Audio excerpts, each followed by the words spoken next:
E no livro eu lembro também que vocês citam que líderes virtuosos têm um rendimento, um retorno sobre ativos que era 5 vezes maior do que aqueles líderes autocentrados, CEOs, né? CEO A pesquisa C-Level. foi feita com CEOs. Então, Exato. eu acho que, né, esse resultado é nítido, é aparente, Não são é dados, né? No achismo, mensurável, né? não Exatamente, é um são dados. achismo, né?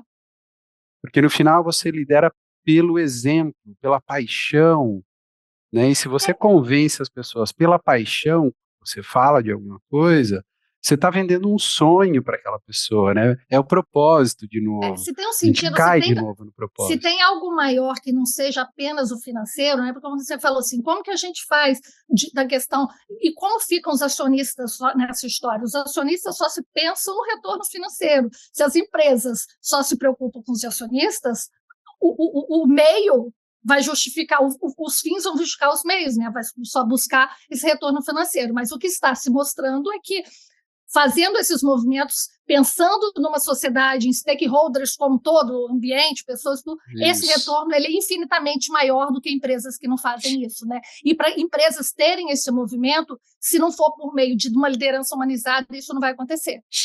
Na verdade, é isso que fala, desculpa, só Fabiana, o livro, né, do Empresas Humanizadas fala isso, né, como trazer propósito, pessoas e performance. Exato, ou seja, como exatamente. gerar lucro e ganhos para todos os stakeholders, né? A gente está falando de acionista, mas a gente está falando também dos colaboradores, a gente está falando da sociedade, do público direto que aquela empresa atinge, o indireto, fornecedores, todo o ecossistema, né? Os fornecedores são parceiros, não são apenas fornecedores. Não são fornecedores. Né? Aí, voltando lá no início, quando o Thiago fez a abertura, é o papel social da empresa, né? E o ganho para todo mundo, não é o ganho para um só, né? E tem um dado que é super interessante, que assim como a gente começou falando que este movimento ele da liderança humanizada é um movimento sem volta, cada empresa vai ter seu ritmo.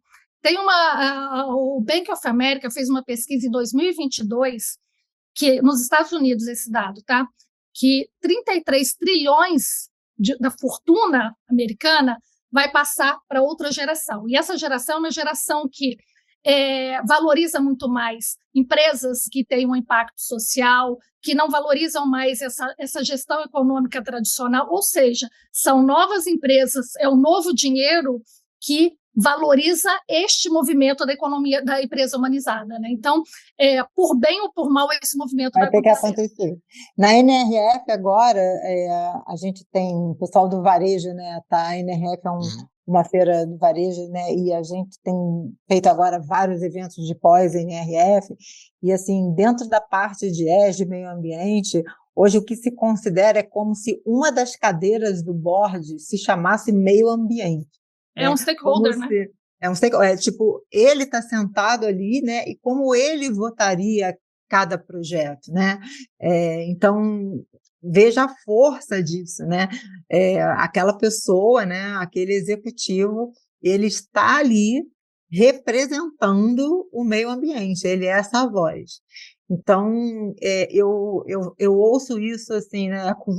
Com muita paixão, e acredito nesse movimento exatamente porque é isso que vai nos manter como empresa dentro dessa linha de ética de propósito e de não fazer as coisas, né, e o resultado pelo resultado, apesar de qualquer coisa, né? Quando a gente começa a colocar as perdas sociais, ambientais que a gente tem em cada decisão, eu começo a acreditar muito mais nisso tudo que a gente está falando, né?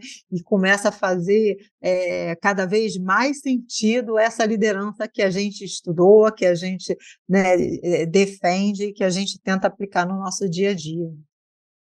Eu gosto sempre de tentar trazer alguma dica de algo concreto, né, para as empresas, para as pessoas que estão aqui saberem por onde que eu começo. Eu ia até perguntar, enfim, se tem um passo a passo para a empresa que quer desenvolver uma liderança mais humanizada. Mas eu estou entendendo que a gente já meio que deu aqui um passo a passo. Começa do propósito, né? Defina com clareza o seu propósito, faça as pessoas compreenderem e se conectarem com o seu propósito. Né? E eu acho que tem um ponto que é fundamental, e aí você precisa vai conectar. Mas eu acho que é uma coisa que não existe uma receita, né? Eu acho que essa seja a grande questão. Cada empresa tem que a gente começou falando muito no começo.